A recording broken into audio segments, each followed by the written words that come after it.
दोस्तों, आज की कहानी है पति देव अब हमारे बेटा बहू बदल गए हैं।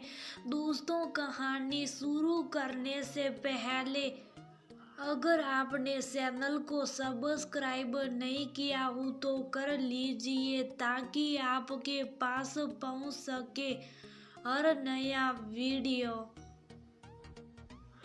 बेटा, घर की शादी है, 2 दिन पहले चलते हैं। तुम्हारे सासा जी और सासी जी को अच्छा लगेगा और सारे रिश्तेदारों से मिलना मिलाना भी हो जाएगा। कहते हुए रमा जी ने राधा के हाथ सारे गर्म कपड़े धूप दिखाने को भेज दिया और पति और बेटे के साथ गर्म चाय की चुस्की लेने लगी। उनकी बात सुन बेटा आलोक ने सिर्फ हम का और अपना काम करने लगा, लेकिन बहू सनिया रसोई से बाहर आई और बोली, माँ इतने पहले से छुट्टियाँ नहीं मिलेगी, मुझे शादी के एक दिन पहले पहुँच जाएंगे, बाद में कुछ छुट्टियाँ बढ़ावा लूंगी, लेकिन शादी के 4-5 दिन पहले बहुत सारे प्रोजेक्ट मीटिंग से मेरे लिए बहुत मुश्किल होगा। माँ कहते हुए झटपट नाश्ता बनाने रसोई में पहुंची। आलोक ने बीवी की बात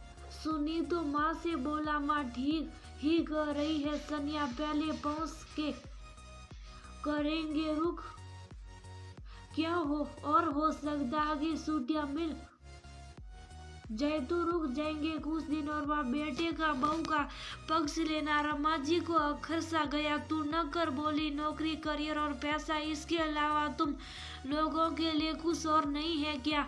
मेरी बात का तो कोई मोल भी नहीं है तुम दोनों के लिए।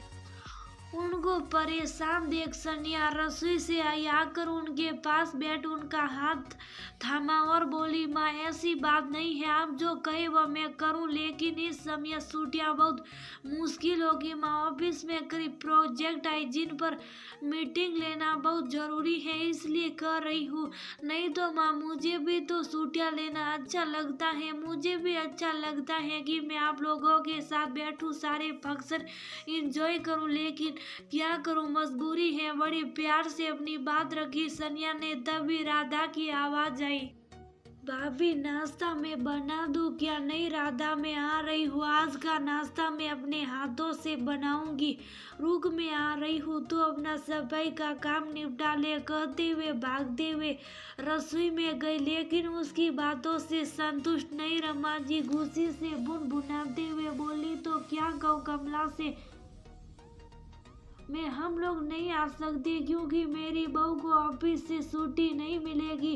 भाई अब तो सब बहू के हिसाब से होगा। माँ की बात सुन आलोक ने समझाया, माँ क्यों परेशान हो रही, लगभग सभी शादी के दिन ही आएंगे, मेरी सभी से बात हो गई, आप झूठ ही इतना टेंशन ले रही हो। बेटे की बात सुन रमा जी गुस्से से लाल हो गई, जो मन हो करो सो करो, मैं कुछ नहीं कहूंगी, जब जाना हो तो कह देना। कहते हुए पैर पटकते हुए चली गई, जाकर अपने कमरे में पति के सामने बैठ गई। पत्नी को गुस्से देकर अनिरुद्ध जी मुस्कुराने लगे, क्यों सारी बातें उन्होंने सुना था, लेकिन सुबह पता था कि पत्नी गुस्से में अभी इधर ही आएगी, इसलिए दिमाग के घोड़े दौड़ाकर अस्त्र शस्त्र तैयार कर लिए थे कि कैसे उन्हें शांत कराना है। जानते थे पत्नी का गुस्सा बिल्कुल पानी के बुलबुले जैसा ही है, बस थोड़ा समझना होगा। क्या हो गया रमा जी, क्यों इतना गुस्सा? कुछ नहीं जी, अब हमारा बेटा अब हमारा नहीं रहा। क्या हुआ बेटे को? हमारे कुछ नहीं बेटा, सिर्फ बहू की बात सुन रहे हैं, बहू की छुट्टी नहीं मिल रही तो हम देवर जी के टाइम से नहीं पहुंच पाएंगे।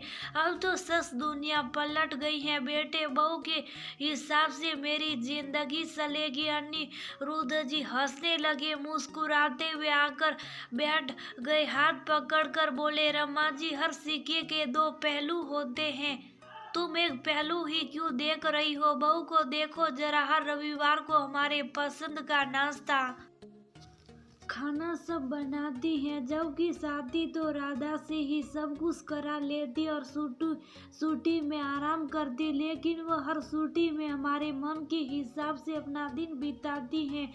उसकी सच्चाई को भी तो देखो, और उस नौकरी का ताना दे रही हो, वह उसकी नौकरी ना होती, सोचो सब कुछ आलोक के जिम्मे होता, वह भी तो आलोक के कंधा से कंधा मिलाकर चलती रही। रमा सीखे के दोनों पहलू को देखो, तभी सुख रहेगा। हम अगली पीढ़ी को नहीं समझेंगे तो कैसे चलेगा। रमा जी पति की बात सुन थोड़ी शांत हुई, तभी सनिया आलोक दोनों साथ आए। ट्रे में रमा जी के पसंद के प्याज के पकौड़े, पुदीने की चटनी, अनिरुद्ध जी के पसंद का मूंग दाल का चिल्ला, सभी के लिए सैटर लाकर रख दिया। सासू माँ के सामने माँ के पसंद का नाश्ता, और आज खाने में कढ़ी चावल, करेले का भरवा और आलू की सूखी सब्जी बना रही हूँ। और आज शाम बिहारी जी के मंदिर भी चलेंगे, मैंने कुछ कपड़े और मिठाइयाँ भी मंगा ली है, आपको दान करना था ना मंदिर में। नाश्ता का ट्रे अनिरुद्ध जी मुस्कुराते हुए रमा जी की तरफ देखने लगे, ऐसी जैसे नजरों से कह रहे हो, देखो तुम ऐसी प्यारी सी बच्ची से गुस्सा हो।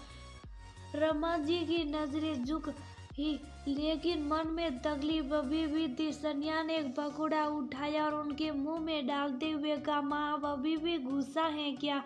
मैं पूरी कोशिश करूंगी छुट्टी जल्दी से जल्दी मिल जाए। कहते हुए उनका गाल सहला दिया। इस जादू इस प्रश्न ने जैसे रमा जी के मन से सारा विषाद, सारा गुस्सा धोकर बहा दिया। अजीब सा लगाव सा होने लगा उन्हें। पहली बार ऐसा लगा जैसे अपने बच्चे का स्पर्श पाया हो। बहू के चेहरे को अपने हथेलियों में थाम लिया और बोली, बहू मुझे माफ कर दे बेटा, मैं सचमुच तुम्हारे बारे में सोचना भूल गई, बस अपने ही बारे में सोचती रही। तुम कितना कुछ करती हो, बाहर के साथ घर, और हम बुढ़ा बुढ़िया को भी संभालती हो, और मैंने क्या किया, बोल दिया। सच ही कहा हुआ ने में सीखे के एक ही पहलू को लेकर बैठी थी। दूसरी तरफ मेरा ध्यान ही नहीं गया, मुझे माफ कर दे बेटा। सनिया माँ के गले लग गई, दोनों की आंखों से अविरल आंसू बरस चले। तभी आलोक बोल पड़ा, माँ आप अभी भी वही गलती कर रही हो, अभी भी सीखे कि एक पहलू को ही गले लगा रही हो, दूसरा यहाँ खड़ा इंतजार कर रहा है। उसकी बातें सुन सभी खिलखिला पड़े और रमा जी ने बेटे को खींच कर सीने से लगा लिया।